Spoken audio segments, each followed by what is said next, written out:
Hindi man nagpapa-interview yung bruhang yan at magpanggap na paiyak-iyak, kita lang ng wheelchair, doon sa Iloilo, yung mga tigulang daw, kawawa, dadadadada. Hindi yan magagaganyan kung hindi siya inutusan ng advisor. Siya nga yan eh, para mailigtas si Kuting dahil sobrang nagagalit na yung tao. So dapat makafocus ang attention sa paawa effect mo. Based sa post ni Taberna, dumaan pa siya sa secretary, dadadadada, pero lingid sa kalaman ng taong bayan, sila pong dalawa ay nag-I love you-han.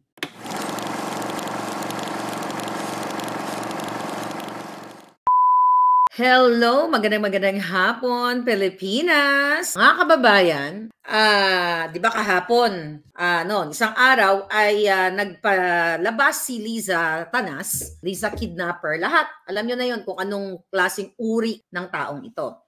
So nagdrama sila na kunyari paawa effect itong si Ahas na naka-short na parang yung short niya 3-10 galing sa Jukay-Jukay, yung mga ganyang mga, yung mga eksena na paawa effect para mabiktima ang mga taong bayan na ikaluluoy naman si Cordoroy, ang bigaon alpot patutot.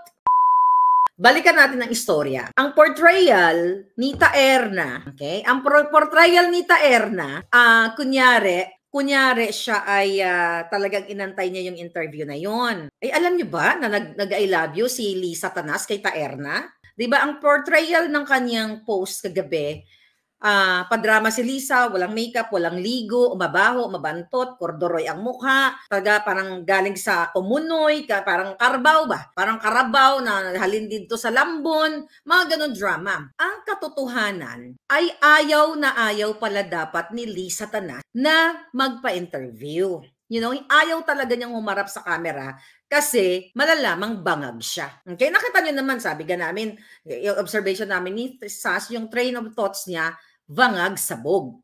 Kasi nung time na yon, in-interview ko si Marcos Jr., dyan may video kami niyan. Sabi ko kay Liza Tanas, sabi ko sa kanya, nagkakilala na kami, kinuha niyo yung number ko, parang kasi siya friendly. In fairness sa kanya, friendly kasi user-friendly siya. Meron siyang kailangan sa akin, kaya kailangan niya magbait-baitan. So sinabi ko sa kanya nun, sabi ko, madam, mag-interview tayo, chika-chika, ganun-ganon. Ay, naku, sabi niya, Maharlika, si Bong na lang, dun. Sabi niya, siya na lang interviewin mo. Di ba naikwento ko yan sa mga vlog ko nakaraan, naka-duster siya. Nung hindi pa niya ako nabubudol, naaaliw ako sa kanya. Sabi ko, napakasimple naman ito ni Liza, ganyan-ganyan. So, akala ko, simple lang. Yung pala, simpleng mambubudol.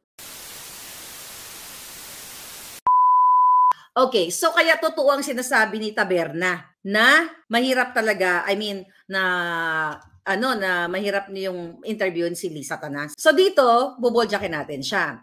So yung portrayal nila kahapon o isang araw na kunyari basang sisiw o basahan, galing sa basakan, sa dugyutan, si Liza, yun po ay inutos ng kanyang foreign advisor. Pinilit para i-save ang as o ang maliit na itlog ni Kuting na kasing itlog, kasing laki ng butike. Papaano pinilit ayon sa ating puting ahas sa loob na Liza, you have to do this to save to save Kuting from all the controversy ng sa pulburon. Kasi masyado na raw apektado at ang mga tao ay sama-sama na at sumisigaw na ng ipulburon si Marcos Jr., ipulburon test. Kaya no wonder during that time na in-interview ni Taerna, paulit-ulit na sinasabi ni Liza na nasasaktan siya kay kay Sara, 'di ba? Sinabi niya, I'm kind to her, yung kanilang slogan na sama-sama tayong babangon muli. Tapos si Inday umattend dun sa Maisog at sinabi ang kanyang asawa ay bangag na bangag.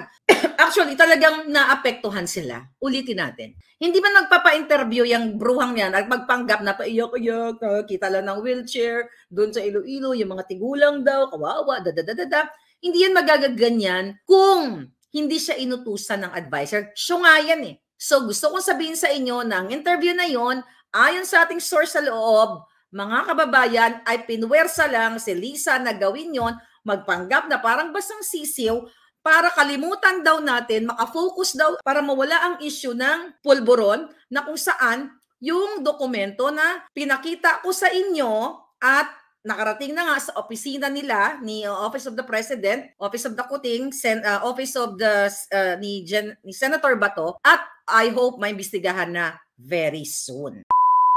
Then 3 hours ago, nagsalita si Taerna ng kanyang drama-drama. Okay, sabi ni Taerna, ayan, appreciation post daw. Mula pa noong 2022, nag-request na ako na ma-interview si First Lady Ahas. Ilang beses na nagka-schedule subalit hindi rin natuloy dahil sa sobrang pagka-busy ng First Lady, nagtiyaga lang ng nagtiyaga. Hanggang isang araw noong nakaraang buwan, nakatanggap ako ng mensahe na may schedule ulit ako pero hindi naman ako masyadong umasa. Finally, it took us 2 years to get to interview Lisa Tanas. Yun yung pagpapanggap nila na walang bahid, walang sabwatan, walang conspiracy. We always hope to ask even the most difficult questions pero actually di yan na itanong ang tungkol sa kidnapping issue ni Lisa. So ang drama ni Lisa, dun sa kanyang dugyot na interview, wala siyang pakialam, wala siyang para sa sabayan, chuchu-chuchu, you know that already. At based sa post ni Taberna, dumaan pa siya sa secretary, pero lingid sa kalaman ng taong bayan, sila pong dalawa ay nag-I love you-han.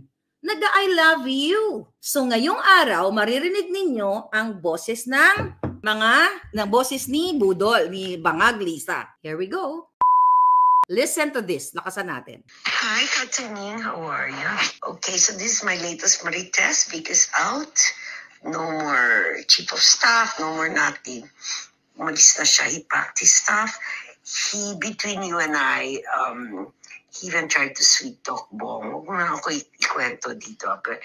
Na parang kawawa naman siya, ganyan yung pamilya niya. And Bong just stood firm and said, it's untenable na I think you have to go. Mag-break ka muna then bahala na ako. But yung guy was out na siya. So that's the end of that. Another thing that's been brewing is Trixie naman, nagwawala. Paying trolls, I'll send it to you, but don't say it from me. I'll kill you if you say patay ako. Okay, bye-bye. Love ya. I love you. So ano sa tingin nyo? Okay? Ngayon mga kababayan, yung yung audio na yan, okay? Ang audio na yan po ay noong 2022. Okay, balikan natin. 'Di ba si Taberna, ang unang bidabidahan na nag-gate crash si Attorney Vic dun sa party, tinanggal na si Attorney Vic, ganito, ganyan. So ang drama ni Taberna, okay? Ang drama ng Buwakan ng Genemes ay wala silang ganong connection, okay? Wala silang ganong connection kay Lisa kasi dumadaan siya sa tamang proseso. Ano po ang mensahe ng audio na ito? Ang mensahe ay walang kredibilidad si Anthony Taberna dahil nag-I love you-han na sila ni Lisa. Nag-I love you-han sila kung anong ibibigay sa kanyang mga impormasyon para sirain ang isang tao o sabihin ang ganitong mga eksena. Palaganapin na po natin itong audio. Post natin later. Kailangan natin magtulungan para matanggal na ang mga bangag sa palasyo. Dahil simot na. Sabi nga sa kanta, tara na, tanggalin na, simot na. Okay? Tayo na sa palasyo, di ba? Ipi-play ko to later. Okay? I mean, ita-download natin sa reel. This is your fair lady Maharlika. Thank you so much. Bye. I love you. Woo!